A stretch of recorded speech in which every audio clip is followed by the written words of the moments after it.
आज हम बनाएंगे बीफ कोफ्ता करी। इसके लिए हमें प्याज चाहिए। प्याज हम 2 अदद मीडियम साइज़ की लेंगे और इसे हम चॉपर में डालेंगे। लहसुन के जवे हम लेंगे 3 से 4 अदद, इसे भी हम चॉपर में डाल लेंगे। जिंजर यानी कि अदरक हमें चाहिए 1 इंच का टुकड़ा, इसे भी हम स्लाइस में कट करके इसी में शामिल कर देंगे। हरी मिर्चें हमें चाहिए 2 से 3 अदद, इसे भी हम इस तरह मोटा मोटा काट के इसमें डाल लेंगे। हरा धनिया हमें चाहिए 2 to 3 टेबलस्पून भर के, ये भी हम इसी में शामिल कर लेंगे और इसे हम अच्छे से चॉप कर लेंगे। अगर आपके पास चॉपर नहीं है तो आप हरा धनिया और हरी मिर्चों को आप बारीक काट लें छुरी की मदद से, और जो प्याज अदरक और लहसुन है तो इसे आप कद्दूकश की मदद से कद्दूकश कर लें। मकसद इसे सिर्फ बारीक करना है। ये आप देख सकती हैं कि अच्छे से ये बारीक हो गया है। अब हम इसमें कीमा ऐड करेंगे। मैं यहाँ पे 500 ग्राम्स बीफ का कीमा यूज़ कर रही हूँ। और मैं ये बात बताती जाऊँ कि आप फ्रेश कीमा यूज़ करें जो कि होममेड हो, और अगर आप बाज़ार से भी लाएं तो ताज़ा बनाया हुआ आप ख़रीदें, ताज़ा बना हुआ आप इसमें यूज़ करें।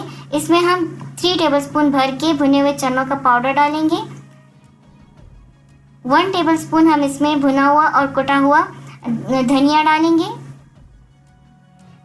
1.5 टीस्पून हम इसमें भुना हुआ और कुटा हुआ ज़ीरा ऐड करेंगे। गरम मसाला ये भी ताज़ा ग्राइंड किया हुआ है, ये हम इसमें डालेंगे 2 टीस्पून। सूख मिर्च का पाउडर हम इसमें डालेंगे 1 टेबलस्पून।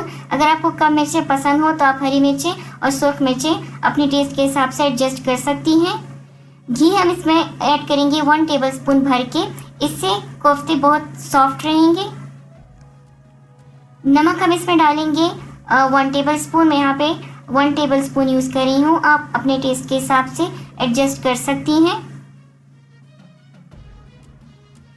1 अदद हम इसमें अंडा ऐड करेंगे।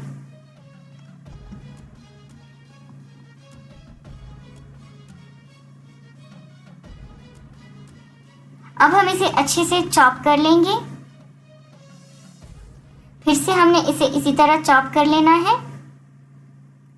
अगर आपके पास चॉपर नहीं है तो बारीक कीमा आप लें जो कि 2 बार मशीन से निकला हुआ हो, और इसी तरह सारी चीज़ें इसमें शामिल करके आप इसी तरह का मिक्सचर बना लें। अच्छे से इसे गूंद लें तो ये मिक्सचर आपका बन जाएगा।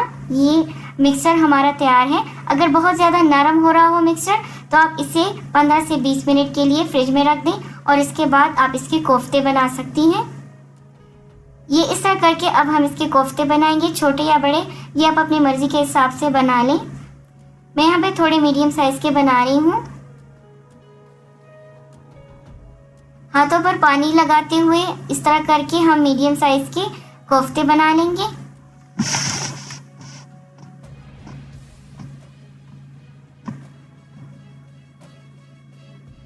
सारे कोफ्ते इसी तरह बिना क्रैक्स के दबा दबा कर हमने बना लेने हैं और इसे हमने फ्रिज में रख लेना है।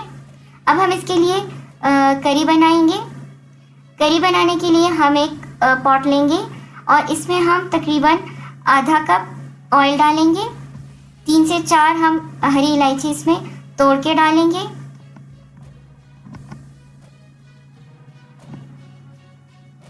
हल्का सा फ्राई करेंगे और इसके बाद हम इसमें अदरक और लहसुन का पेस्ट ऐड करेंगे। 1 टेबलस्पून भर के हमने इसमें अदरक और लहसुन का पेस्ट ऐड कर लेना है। अच्छे से हमने इसे भून लेना है। अब हम इसमें टोमेटो प्यूरी ऐड करेंगे। 3 अदद मीडियम साइज के टमाटर मैंने लिए हैं जिसे मैंने ब्लेंड कर लिया है बिना पानी के। इसमें हम नमक ऐड करेंगे 1 टीस्पून, टेस्ट के हिसाब से आप एडजस्ट कर लें।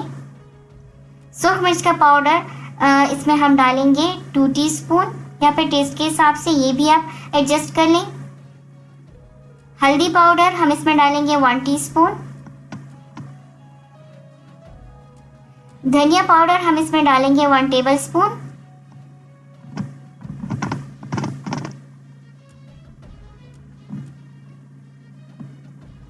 जीरा पाउडर हम इसमें डालेंगे 1 टेबलस्पून। अब हम इसे अच्छे से भूनेंगे।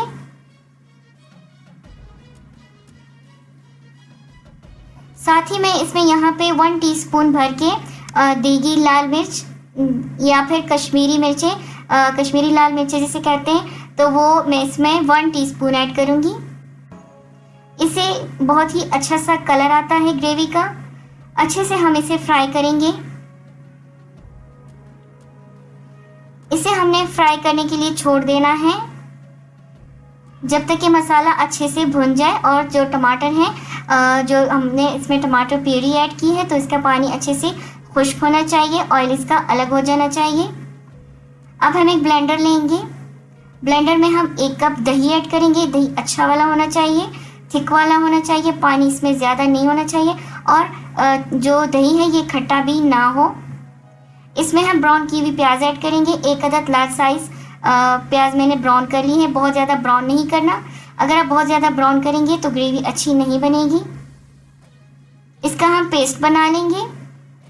ये आप देख सकती हैं कि जो हमने टमाटर ब्लेंड करके इसमें ऐड किए थे तो वो अच्छे से फ्राई हो गए हैं। ये अलग से इसका ऑयल निकल रहा है। अब हम इसमें पेस्ट ऐड करेंगे जो कि हमने अभी बनाया है दही और प्याज का, ब्राउन प्याज का, वो हम इसमें ऐड करेंगे सारा और अच्छे से हमने इसे भून लेना है। अब हमने मसाले को तकरीबन 8 से 10 मिनट के लिए भूनना है। पहले के 3 से 4 मिनट हमने इसे ऐसे ही भूनना है और इसके बाद ढक के हमने इसे रख लेना है। अब हम इसे ढक कर रखेंगे और इसके बाद हम इसे फिर से भूनते जाएंगे। 8 से 10 मिनट लगते हैं मसाला भुनने में। अगर नीचे लग रहा हो तो आप इसमें थोड़ा सा पानी भी ऐड कर सकती हैं, लेकिन यह है कि जितना अच्छा आप मसाला भुनेंगी तो उतने ही अच्छी इसकी ग्रेवी बनेगी। करी बहुत ही ज़बरदस्त बनेगी। नमक हम इसमें एडजस्ट कर सकते हैं अपने टेस्ट के हिसाब से। इस स्टेज पर मैं इसमें थोड़ा सा भुना हुआ और कुटा हुआ ज़ीरा मज़ीद ऐड करी हूँ।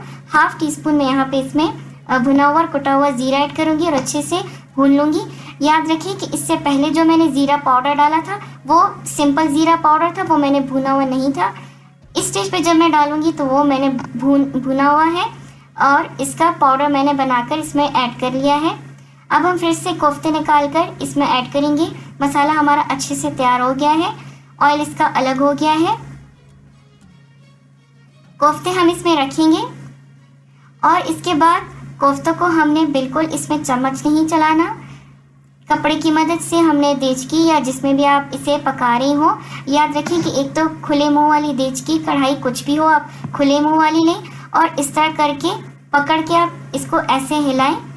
इस तरह करके आपने इसको हिला लेना है और आंच हल्की करके ढककर हमने इसे 5 से 6 मिनट, पहले के 5 से 6 मिनट हमने इसे ऐसे ही ढककर हल्की आंच पे कुक कर लेना है। 5 से 6 मिनट हो चुके हैं। अब हम इसमें उबलता हुआ पानी ऐड करेंगे। 1 गिलास में यहाँ पे इसमें उबलता हुआ पानी ऐड कर रही हूँ और हल्का हल्का सा हम इस तरह करके इसमें चम्मच चला लेंगे, बहुत ही हल्का सा। कोफ्ते को हम टर्न कर लेंगे हल्के हल्के से इस तरह करके और अब हम इसे ढककर 10 मिनट के लिए पकाएंगे। 10 मिनट हो चुके हैं, ग्रेवी हमारी रेडी है। आपको जितनी ग्रेवी पसंद हो आप उतनी ही ग्रेवी रख सकते हैं। आखिर में हम इसके ऊपर 1/2 टीस्पून गरम मसाला ऐड करेंगे। भुना हुआ और कुटा हुआ ज़ीरा मैं यहाँ पे इसमें थोड़ा सा फिर से ऐड करी हूँ, 1/4 टीस्पून।